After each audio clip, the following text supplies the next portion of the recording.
पार्थाय प्रतिबोधिता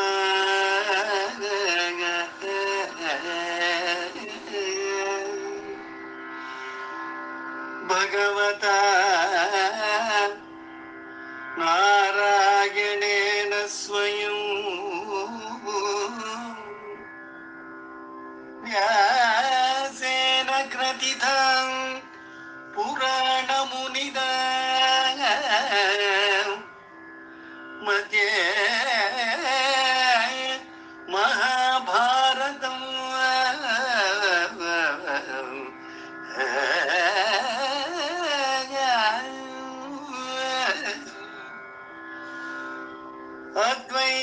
अद्वैतामृतवर्षिणी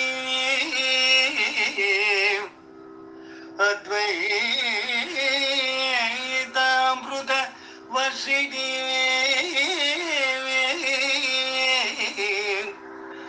भगवती अष्टादशाध्यायिनी अम्बा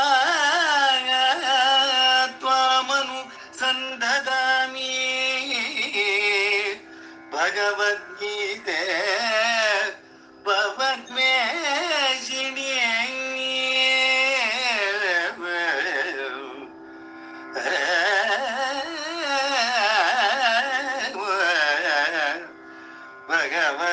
भगवद्गीते भवद्वेषिणी भगवद्गीते भवद्वेषिणी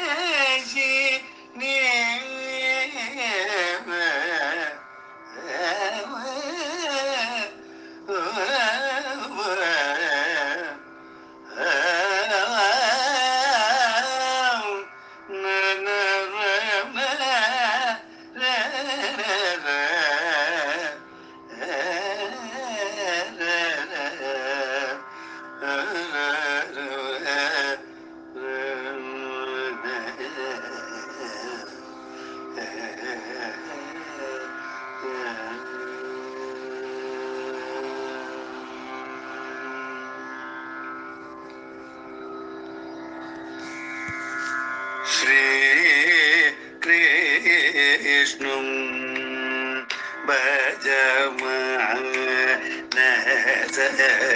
सततं श्रीकृष्णं भजमानस सततं श्रीकृष्णं भजमानस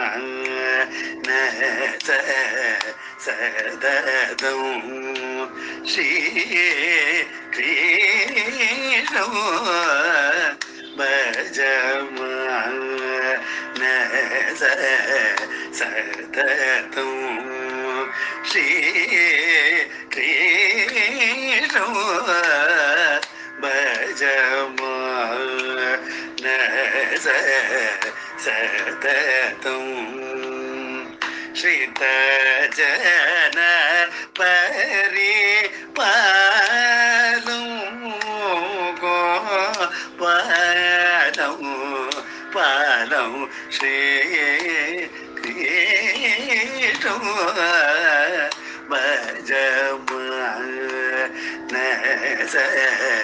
सततं श्रितजन परिपालं गोपालं पालं श्रीकृष्णं भजमानस सततं श्रितजन परिपालं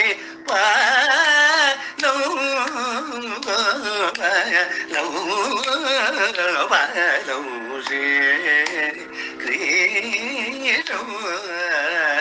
भजमानस सततं आकाश आसनादि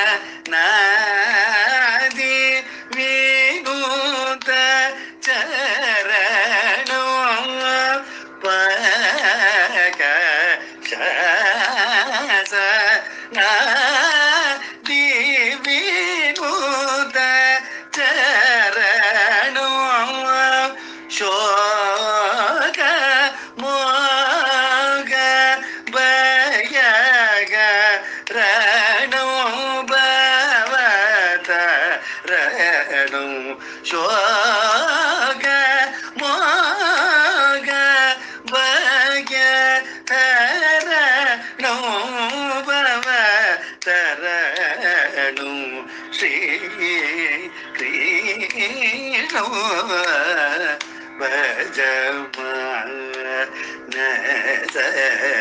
ಸದತು ಶ್ರಿತ ಜನ ಪರಿ ಪಾಲೋ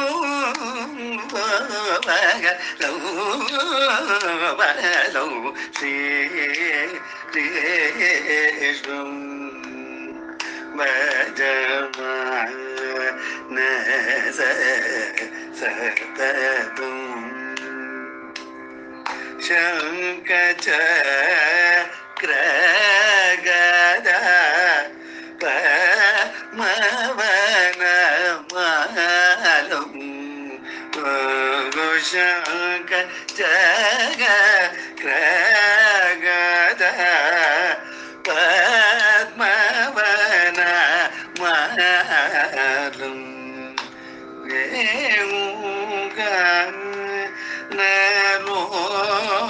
ನಮೋ ಕೃಪಾಲಂ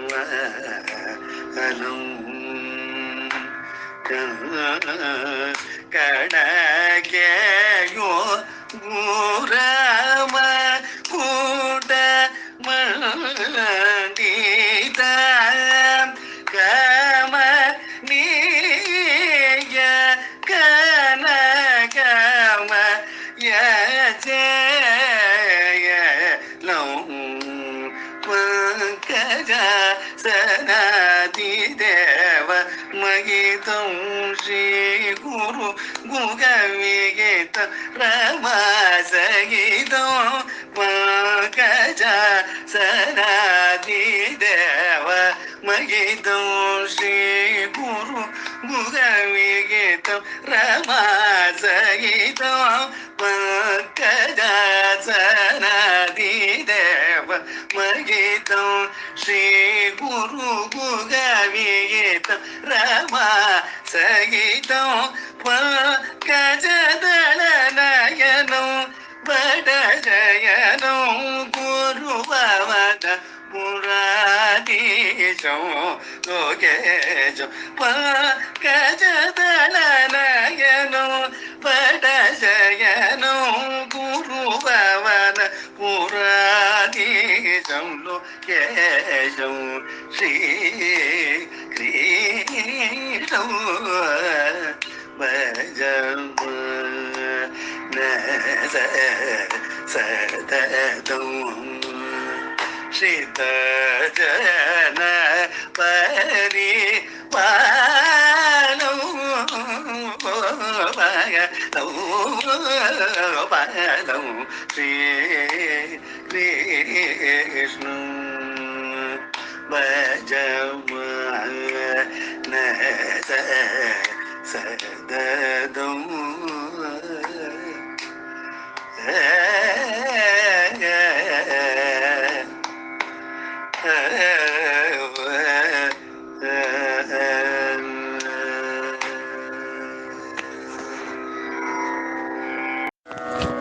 शुक्लांबरधरं विष्णुं शशिवर्णं चतुर्भुजं प्रसन्नवदनं ध्यायेत् सर्वविघ्नोपशान्तये अगजाननपद्मार्कं गजाननमहर्निशम् अनेकदन्तं भक्तानामेकदन्तमुपास्महे परित्राणाय साधूनां विनाशाय च दुष्कृतां धर्मसंस्थापनार्थाय सम्भवामि युगे युगे अनन्याश्चिन्तयन्तो मां ये जनाः पर्युपासते तेषां नित्याभियुक्तानां योगक्षेमं वहाम्यहम् कर्मण्येवाधिकारस्ते मा फलेषु कदाचन मा कर्मफलहेतुर्भूः मा ते सङ्गोऽस्त्वकर्मणि सर्वधर्मान् परित्यज्य मामेकं शरणं व्रज अहं त्वा सर्वपापेभ्यो मोक्षयिष्यामि मा शुचः। ಅಂಬತ್ವಾಮನುಸಂದದಾಮಿ ಭಗವದ್ಗೀತೆ ಭವದ್ವೇಷಿಣಿ. ಇದುವರೆಗೆ ನಾವು ಭಗವದ್ಗೀತಾ ಜ್ಞಾನಾಭ್ಯಾಸದ 12 ಅಧ್ಯಾಯಗಳನ್ನು ಅಭ್ಯಾಸ ಮಾಡಿದ ನಂತರದಲ್ಲಿ 13ನೇ ಅಧ್ಯಾಯವಾದಂತಹ ಕ್ಷೇತ್ರಜ್ಞ ಯೋಗವನ್ನು ಶ್ರೀಕೃಷ್ಣನು ಇಲ್ಲಿಂದ ಮುಂದಕ್ಕೆ ಹೇಳುತ್ತಿರುವಂತಹ ಸಕಲ ಲೌಕಿಕ ಜ್ಞಾನವನ್ನು ಇದುವರೆಗೆ ಹೇಳಿದ ಅಲೌಕಿಕ ಜ್ಞಾನದ ಜೊತೆ ಸಮನ್ವಯ ಮಾಡಿಕೊಳ್ಳುತ್ತಾ ಈ ಬ್ರಹ್ಮವಿದ್ಯೆಯನ್ನು ಅರ್ಥ ಮಾಡಿಕೊಳ್ಳಲು ಪ್ರಯತ್ನ ಮಾಡುತ್ತಿದ್ದೇವೆ. ಕ್ಷೇತ್ರವೆಂಬ ಹೆಸರಿನಲ್ಲಿ ಪರಮಾತ್ಮನು ದೇಶ, ಸ್ಥಳ, ಜಾಗ, ಪದವಿ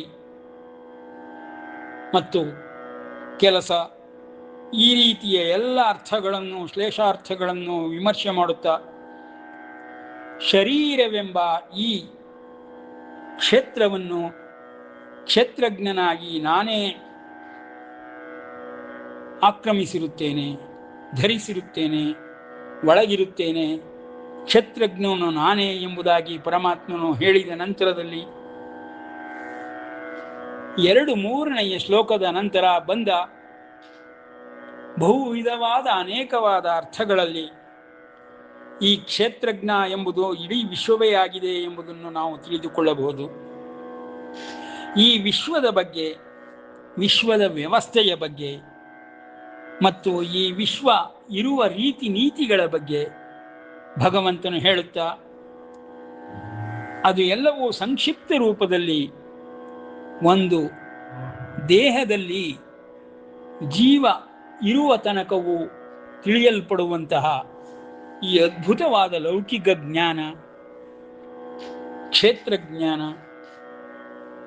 ಅನ್ನು ವಿವರಿಸುತ್ತಾ ಪರಮಾತ್ಮನು 4 ಶ್ಲೋಕಗಳಲ್ಲಿ ಈ ಒಂದು ಯಂತ್ರದಂತಿರುವ, ಒಂದು ಉಪಕರಣದಂತಿರುವ, ಸಕಲರಿಗೂ ಸಲಕರಣೆಯಂತಿರುವ ಈ ದೇಹವನ್ನು, ಕ್ಷೇತ್ರವನ್ನು ಯಾವ ವ್ಯಕ್ತಿಯು ಹೇಗೆ ಉಪಯೋಗಿಸುತ್ತಿರುವನೋ ಎಂಬುದನ್ನು ವಿಶದಪಡಿಸುತ್ತಾ ಅಮಾನಿತ್ವಂ, ಅದಂಬಿತ್ವಂ, ಅಹಿಂಸಾ ಕ್ಷಾಂತಿರಾರ್ಜವಂ, ಆಚಾರ್ಯೋಪಾಸನಂ, ಶೌಚಂ, ಸ್ಥೈರ್ಯಂ, ಆತ್ಮವಿನಿಗ್ರಹ ಎಂಬ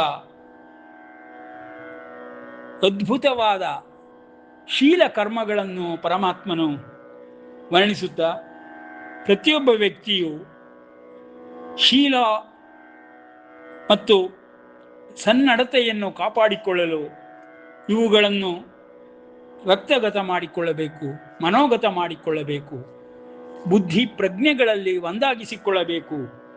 ಏನೆಂದರೆ ಅಮಾನಿತ್ವ, ಅದಂಬಿತ್ವ, ಅಹಿಂಸೆ, ಶಾಂತಿ, ಆರ್ಜವ, ಆಚಾರ್ಯೋಪಾಸನೆ, ಶೌಚ, ಸ್ಥೈರ್ಯ, ಆತ್ಮನಿಗ್ರಹ ಇವುಗಳನ್ನು ಈಗ ನಾವು ಬಹುತೇಕ ಪದಗಳನ್ನು ಕೇಳುತ್ತಲಿದ್ದೇವೆ.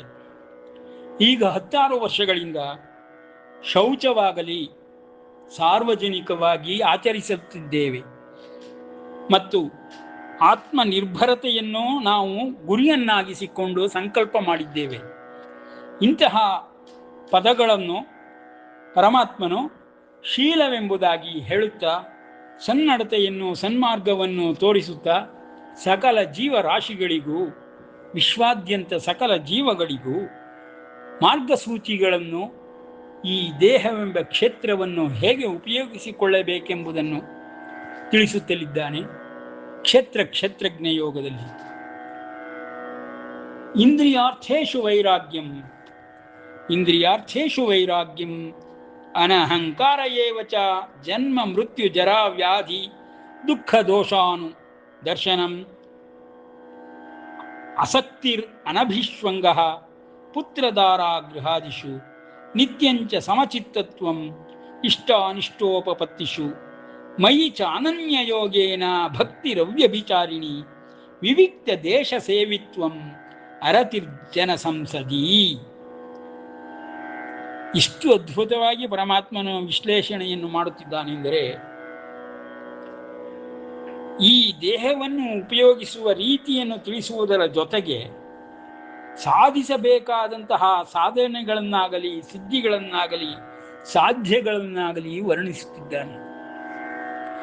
ತಾನು ಆಧ್ಯಾತ್ಮಿಕ ಚೇತಸನಾಗಿ ಉತ್ತುಂಗವಾದ ಶಿಖರದಲ್ಲಿ ಹೇಗೆ ನೆಲೆಸಿದ್ದೇನೆ, ಇಡೀ ವ್ಯವಸ್ಥೆಯನ್ನೇ ಹೇಗೆ ಕಾಪಾಡುತ್ತಿದ್ದೇನೆ, ಇಡೀ ವ್ಯವಸ್ಥೆಯು ಧರ್ಮಾಧಾರಿತವಾಗಿ ಹೇಗೆ ನಡೆದುಕೊಂಡು ಹೋಗುತ್ತಿದೆ, ಧರ್ಮದಲ್ಲಿ ಲೋಪ ಉಂಟಾದಾಗಲೆಲ್ಲ ನಾನು ಹೇಗೆ ನನ್ನನ್ನು ನಾನು ಸೃಜಿಸಿಕೊಳ್ಳುತ್ತೇನೆ, ಪ್ರಕಟಪಡಿಸಿಕೊಳ್ಳುತ್ತೇನೆ ಮತ್ತು ಎಲ್ಲ ಜೀವರಾಶಿಗಳಿಗೂ ಶ್ರೇಷ್ಠನಾದವನು ತೋರಿಸುವಂತೆ ಸನ್ಮಾರ್ಗವನ್ನು ತೋರಿಸುತ್ತೇನೆ. ಯದ್ಯದಾಚರತಿ ಶ್ರೇಷ್ಠ ತತ್ತದೇವೇತರೋ ಜನಾಃ. ಎಲ್ಲ ಮಿಕ್ಕ ಜನಗಳು ಅನುಸರಿಸುವಂತಹ ಈ ರುಜು ಮಾರ್ಗವನ್ನು, ಸನ್ಮಾರ್ಗವನ್ನು, ಸತ್ವಯುತವಾದಂತಹ ಶಕ್ತಿಯುಳ್ಳ ಈ ದೇಹದ ಕಾರ್ಯಸೂಚಿಗಳನ್ನು ಪರಮಾತ್ಮನು ವರ್ಣಿಸುತ್ತಾ, ಇಂದ್ರಿಯಾರ್ಥೇಶು ವೈರಾಗ್ಯಂ, ಇಂದ್ರಿಯ ಮತ್ತು ಅದರ ಅರ್ಥಗಳಲ್ಲಿ, ಅಂದರೆ ಇಂದ್ರಿಯದ ವಿಷಯಗಳಲ್ಲಿ, ಎಲ್ಲರಿಗೂ ತಿಳಿದಿರುವಂತಹ ಸೆನ್ಸಸ್, ಇಂದ್ರಿಯ ವಿಷಯಗಳು, ಅದರಲ್ಲಿ ವೈರಾಗ್ಯವನ್ನು ಹೊಂದಿರಬೇಕು. ವೈರಾಗ್ಯವನ್ನು ಹೊಂದಿರಬೇಕು ಎಂದರೆ ಆಸಕ್ತಿಯನ್ನು ಹೊಂದಿರಬಾರದು ಎಂಬುದಾಗಿ ಅರ್ಥವಲ್ಲ. ಆಸಕ್ತಿಯುಳ್ಳದ್ದಾಗಿಯೂ ಮತ್ತು ವಿಶೇಷವಾದ ಕರ್ಮಕ್ಕೆ ಸನ್ನದ್ಧವಾಗಿಯೂ ಮತ್ತು ಶಾಸ್ತ್ರಾಧಾರಿತ ಕರ್ಮಗಳಲ್ಲಿ ಫಲಗಳಲ್ಲಿ ಅನುರಕ್ತಿಯನ್ನು ಹೊಂದದೇ ಇರುವವನಾಗಿಯೂ ಈ ಒಂದು ದೇಹವನ್ನು ಉಪಯೋಗಿಸಿಕೊಳ್ಳಬೇಕು ಮತ್ತು ಇದರಿಂದ ಕರ್ಮವನ್ನು ಮಾಡಲೇಬೇಕು. ಉದಾಹರಣೆಗೆ, ಮಾ ಕರ್ಮ ಫಲ ಹೇತುರ್ಭೂಹು ಎಂಬುದಾಗಿ ಪರಮಾತ್ಮನು ತಿಳಿಸುತ್ತಾನೆ. ಅಂದರೆ ನಾವು ಮಾಡುವ ಕರ್ಮಗಳು ನಮ್ಮ ಒಂದು ಭವಿತವ್ಯವನ್ನು ಬರೆಯುವುದರಲ್ಲಿ ಸಹಾಯವಾಗಬಾರದು, ಹೇತುವಾಗಬಾರದು, ಕಾರಣವಾಗಬಾರದು. ಆದುದರಿಂದ ಪರಾರ್ಥವಾಗಿ, ಪರಮಾರ್ಥಕ್ಕಾಗಿ ಅಥವಾ ಪರಜನರಿಗಾಗಿ ಮಾಡುವಂತಹ ಸಕಲ ಸೇವಾ ಕರ್ಮಗಳು ನಮ್ಮನ್ನು ಬಂಧಿಸುವುದಿಲ್ಲ. ಅಂತಹ ಉತ್ಕೃಷ್ಟವಾದ ಕರ್ಮಗಳನ್ನು ಕರ್ತವ್ಯವನ್ನಾಗಿಸಿಕೊಂಡು ಯಾವನು ಈ ದೇಹದಲ್ಲಿ ವಾಸ ಮಾಡುತ್ತಾನೆಯೋ, ಕರ್ಮಗಳನ್ನು ಆಚರಿಸುತ್ತಾನೆಯೋ ಅಂತಹವನಿಗೆ ವೈರಾಗ್ಯವೆಂಬುದಾಗಿ ಪರಮಾತ್ಮನು ಉಲ್ಲೇಖಿಸುತ್ತಿದ್ದಾನೆ. ಇಂದ್ರಿಯಗಳ ವಿಷಯಗಳಲ್ಲಿ ವೈರಾಗ್ಯ, ಅಹಂಕಾರವಿಲ್ಲದೆ ಇರುವುದು. ಅಹಂಕಾರವಿಲ್ಲದೆ ಇರುವುದು ಎಂದರೆ ತಾನು, ತನ್ನವರು, ತನ್ನಗಾಗಿ, ತನ್ನ ದೇಶಕ್ಕಾಗಿ, ತನ್ನ ಜನರಿಗಾಗಿ ಎಂಬುದಾಗಿ ಯಾರು ಸಂಕಲ್ಪಗಳನ್ನು ಮಾಡಿರುತ್ತಾನೆಯೋ ಅಂತಹವನನ್ನು ಅಹಂಕಾರವುಳ್ಳವನು, ಮಮಕಾರವುಳ್ಳವನು ಎಂಬುದಾಗಿ ಹೇಳುತ್ತಾರೆ. ಆದರೆ ಅಂತಹ ಅಹಂಕಾರವನ್ನಾಗಲಿ ಮಮಕಾರಗಳನ್ನಾಗಲಿ ಇಟ್ಟುಕೊಳ್ಳದೆ ಸರ್ವಜನಕ್ಕೂ ಸರ್ವಧರ್ಮಗಳಿಗೂ ಸಮನಾಗಿ ಸರಿಯಾಗಿ ಯಾರು ನಡೆದುಕೊಳ್ಳುತ್ತಾನೋ ಅಂತಹವನನ್ನು ಯೋಗಿ ಎಂಬುದಾಗಿ ಹಿಂದಿನ ಅಧ್ಯಾಯಗಳಲ್ಲಿ ಪರಮಾತ್ಮನು ಪರಿಚಯ ಮಾಡಿರುತ್ತಾನೆ. ಅಂತಹ ಯೋಗಿ ಜೀವನವನ್ನು ನಡೆಸುವವನಾಗಿ, ಯತಿಯಾಗಿ, ನನ್ನ ಭಕ್ತನಾಗಿ, ಎಲ್ಲದಕ್ಕಿಂತ ಹೆಚ್ಚಿಗೆ ಬಹಳ ಆದ್ಯತೆಯನ್ನು ಕೊಟ್ಟಿರುವಂತಹ ವಿಷಯ ನನ್ನ ಭಕ್ತನಾಗಿ, ಪರಮಾತ್ಮನ ಭಕ್ತನಾಗುವುದು ಯೋಗಿಗೂ ಇರುವಂತಹ ಒಂದು ಪರಮಸಿದ್ಧಿ. ಆ ಸಿದ್ಧಿಯನ್ನು ಪಡೆದುಕೊಂಡ ಮೇಲೆ ಯೋಗಿಯು ಪರಮಯೋಗಿಯಾಗುತ್ತಾನೆ. ಪರಮೇಶ್ವರನಂತೆ ಈ ಜಗತ್ತಿನಲ್ಲಿ ಎಲ್ಲ ಜಗತ್ತಿನ ಹಾಲಾಹಲವನ್ನೇ ತಾನು ಸೇವಿಸಿ ಜಗತ್ತನ್ನೇ, ಜನರನ್ನೇ ಕಾಪಾಡಿದಂತೆ, ಸಕಲ ಜೀವಗಳನ್ನೇ ರಕ್ಷಿಸಿದಂತೆ ಪರಶಿವನಾಗಿಯೂ ವರ್ತಿಸಬಲ್ಲವನಾಗುತ್ತಾನೆ. ಆ ಒಂದು ಸ್ತರಕ್ಕೂ ಏರಲ್ಪಡುವನಾಗುತ್ತಾನೆ ಎಂಬುದನ್ನು ವಿಶದಪಡಿಸಿದ ಪರಮಾತ್ಮನು ಇಂದ್ರಿಯಗಳ ವಿಷಯದಲ್ಲಿ ವೈರಾಗ್ಯ ಎಂದರೆ ಅನಾಸಕ್ತಿ ಎಂಬುದಾಗಿ ಅಲ್ಲ, ಆಸಕ್ತಿಯಿಂದ ಫಲಗಳಲ್ಲಿ ಅನಾಸಕ್ತಿಯನ್ನು ಹೊಂದಿ ಕರ್ಮಗಳನ್ನು ಕರ್ತವ್ಯದಂತೆ ಮಾಡುವುದು ಎಂಬುದಾಗಿ ಅರ್ಥ. ಅಹಂಕಾರದಿಂದ ಮಮಕಾರಗಳಿಂದ ಮಾಡಬಾರದು ಮತ್ತು ಜನ್ಮ ಮೃತ್ಯು ಜರ ವ್ಯಾಧಿ ಎಂಬ ಈ ದುಃಖ ದೋಷಗಳು ಪ್ರತಿಯೊಂದು ದೇಹಕ್ಕೂ ಜನ್ಮದಿಂದಲೇ ಅಂಟಿಕೊಂಡು ಬರುತ್ತದೆ. ಇಂತಹ ದುಃಖಾಲಯವಾಗಿರುವಂತಹ ದೇಹವನ್ನು, ಅದರಲ್ಲಿರುವ ದೋಷಗಳನ್ನು ನಾವು ನಿವಾರಣೆ ಮಾಡಿಕೊಳ್ಳುತ್ತಾ ಈ ದೇಹಕ್ಕೆ ಸಂಬಂಧಪಟ್ಟಂತೆ ಹೊರಗಿನಿಂದ ನಾವು ಗಳಿಸಿರುವಂತಹ ಆರ್ಜನೆ ಮಾಡಿರುವಂತಹ ಹೆಂಡತಿ, ಮನೆ, ಮಕ್ಕಳು, ಧನ, ಕನಕ, ಐಶ್ವರ್ಯಾದಿಗಳು, ಸಂಪತ್ತುಗಳು ಎಲ್ಲವೂ ನಮಗೆ ಆಸಕ್ತಿಯನ್ನು ಉಂಟು ಮಾಡದೇ ಇರುವಂತೆ, ಅನಾಸಕ್ತಿಯಿಂದಲೂ ಅದನ್ನು ಕಡೆಗಣಿಸದಂತೆ ಬಾಳುವೆಯನ್ನು ನಡೆಸಬೇಕು ಎಂಬ ಮಹದ್ ಸಾಧಕ ಮಾರ್ಗವನ್ನು ಪರಮಾತ್ಮನು ತೋರಿಸುತ್ತಾ, ತನ್ಮಯತೆ ಇಲ್ಲದಿರುವಿಕೆಯು, ಅಂತಹ ಆಸಕ್ತಿ ಇಲ್ಲದಿರುವಿಕೆಯು, ಇಷ್ಟ ಮತ್ತು ಅನಿಷ್ಟಗಳು ಪ್ರಾಪ್ತವಾದಾಗಲೂ ಯಾವಾಗಲೂ ಸಮಚಿತ್ತವನ್ನು, ಸಮಧೀ ಸ್ಥಿತಿಯನ್ನು, ಸ್ಥಿತಧೀ ಮುನಿರುಚ್ಯತೆ ಎಂಬುದಾಗಿ ಹಿಂದಿನ ಅಧ್ಯಾಯಗಳಲ್ಲಿ ತಿಳಿಸಿದಂತೆ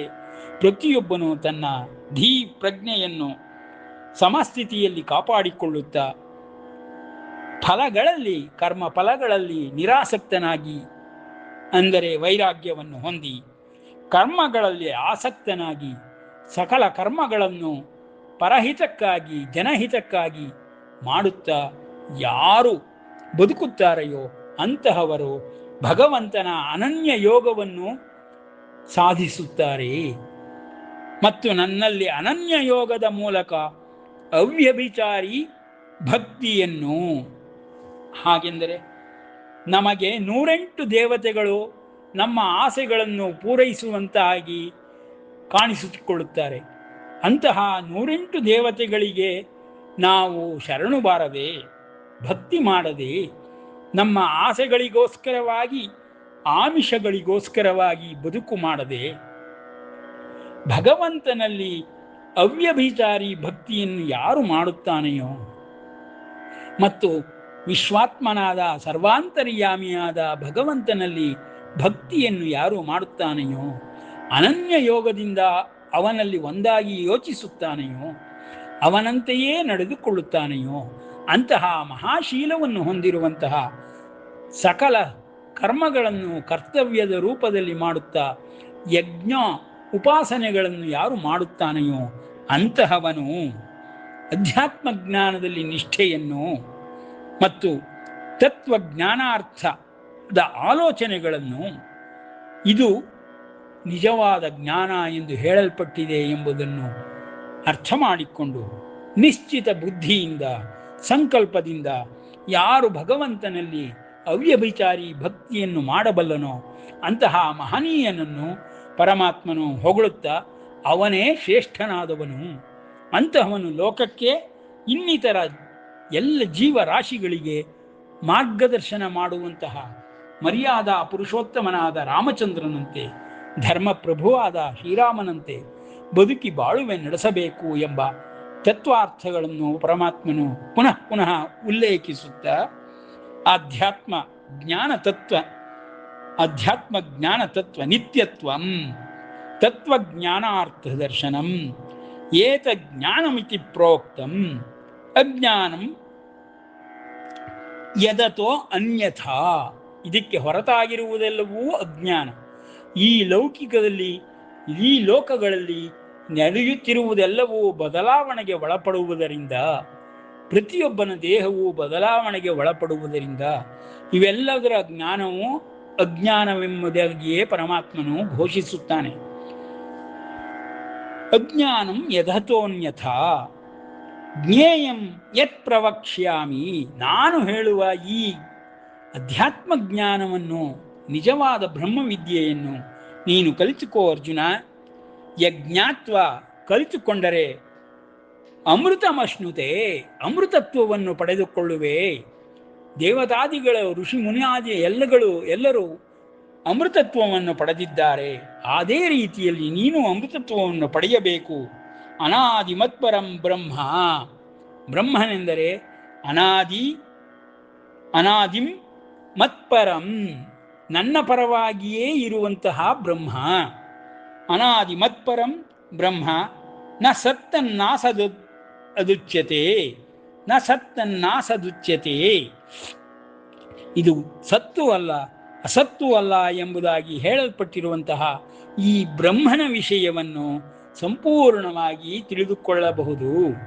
ಅಂತಹ ಬ್ರಹ್ಮನಲ್ಲಿ ನೀನು ಪರಾಯಣನಾಗಿ ಸರ್ವದಾ ಬ್ರಹ್ಮನಲ್ಲಿಯೇ ಇರುವವನಾಗಿ ಮಾನಸ ಸಂಚರರೆ ಬ್ರಹ್ಮಣಿ ಮಾನಸ ಸಂಚರರೆ ಎಂಬುದಾಗಿ ಭಕ್ತವರೇಣ್ಯರು ಹೇಳಿರುವಂತೆ ಅಧ್ಯಾತ್ಮ ಜ್ಞಾನದಲ್ಲಿ ನಿಷ್ಠೆಯನ್ನು, ತತ್ವಜ್ಞಾನದಲ್ಲಿ ಆಲೋಚನೆಗಳನ್ನು, ವಿಚಾರಗಳನ್ನು ಮಾಡುತ್ತಾ ಇದು ಜ್ಞಾನ ಎಂಬುದಾಗಿ ತಿಳಿದುಕೊಂಡು ನಿಶ್ಚಿತ ಸಂಕಲ್ಪದಿಂದ ನನ್ನಲ್ಲಿ ಅವ್ಯಭಿಚಾರಿ ಭಕ್ತಿಯನ್ನು ಮಾಡುವವನಾಗಿ ಕರ್ತವ್ಯವಾಗಿ ಕರ್ಮಗಳನ್ನು ಯಜ್ಞ ರೂಪದಲ್ಲಿ ಮಾಡುವುದರಿಂದ ಎಲ್ಲವೂ ಸಿದ್ಧಿಸುತ್ತದೆ ಅರ್ಜುನ ಎಂಬುದಾಗಿ ಈ ದೇಹವೆಂಬ ಕ್ಷೇತ್ರವನ್ನು ಹೇಗೆ ಉಪಯೋಗಿಸಿಕೊಳ್ಳಬೇಕೆಂಬುದನ್ನು ಪರಮಾತ್ಮನು ಪ್ರಕಟಪಡಿಸುತ್ತಿದ್ದಾನೆ. ಈ ದೇಹಗಳೆಲ್ಲವೂ, ಜೀವಗಳೆಲ್ಲವೂ ಧರ್ಮವೆಂಬ ಸೂತ್ರದಿಂದ ಹೇಗೆ ಪೋಣಿಸಲ್ಪಟ್ಟಿದೆ, ಆ ಧರ್ಮ ಪ್ರಭುವು ನಾನೇ ಆಗಿದ್ದೇನೆ. ಆ ಧರ್ಮವನ್ನು ನಿರಂತರವಾಗಿ ನಾನು ಸದಾ ಕೆಳಗೆ ಬೀಳದಂತೆ ಕಾಪಾಡುತ್ತಲೇ ಇರುತ್ತೇನೆ. ಧರ್ಮವನ್ನು ಮತ್ತೆ ಮತ್ತೆ ಮೇಲೆ ಎತ್ತಿ ಹಿಡಿಯುವುದಕ್ಕಾಗಿ 10 ಸಲ ಅವತಾರಗಳನ್ನು ಮತ್ತು ಸೃಷ್ಟಿಯನ್ನು ನನ್ನನ್ನೇ ನಾನು ಮಾಡಿಕೊಂಡು ಈ ಲೋಕಗಳೆಲ್ಲವನ್ನು ಧರಿಸಿದ್ದೇನೆ ಎಂಬ ಪರಮಾತ್ಮನ ದಿವ್ಯವಾಣಿಯು ನಮಗೆ ಇವುಗಳೆಲ್ಲವನ್ನು ಕಲಿಸಿಕೊಡುತ್ತಿದೆ. ಅಂತಹ ಭಗವದ್ಗೀತೆಯ ಈ ಅಧ್ಯಾತ್ಮ ಜ್ಞಾನವನ್ನು ಯಾರು ತಿಳಿದುಕೊಳ್ಳುತ್ತಾರೋ ಅಂತಹವರು ಬ್ರಹ್ಮವಿದ್ಯೆಯನ್ನು ಕಲಿತುಕೊಳ್ಳುವುದಕ್ಕೆ ಪ್ರವೇಶ ಮಾಡಿದಂತೆಯೇ ಸರಿ ಎಂಬ ನಿಜಾರ್ಥವನ್ನು ಪರಮಾತ್ಮನು ಈ 2 ಶ್ಲೋಕಗಳಲ್ಲಿ ಹೇಳುತ್ತಾ ಅಧ್ಯಾತ್ಮ ಜ್ಞಾನವಾಗಿರುವಂತಹ ಈ ಭಗವದ್ಗೀತೆಯನ್ನು ಪ್ರತಿಯೊಬ್ಬ ಸಾಮಾನ್ಯನು ಕಲಿತುಕೊಳ್ಳಲೇಬೇಕೆಂಬ ಸಂದೇಶವನ್ನು ಸಾರುತ್ತಿದ್ದಾನೆ ಎಂಬಲ್ಲಿಗೆ ವಿರಮಿಸೋಣ. ಶ್ರೀಕೃಷ್ಣಾರ್ಪಣಮಸ್ತು.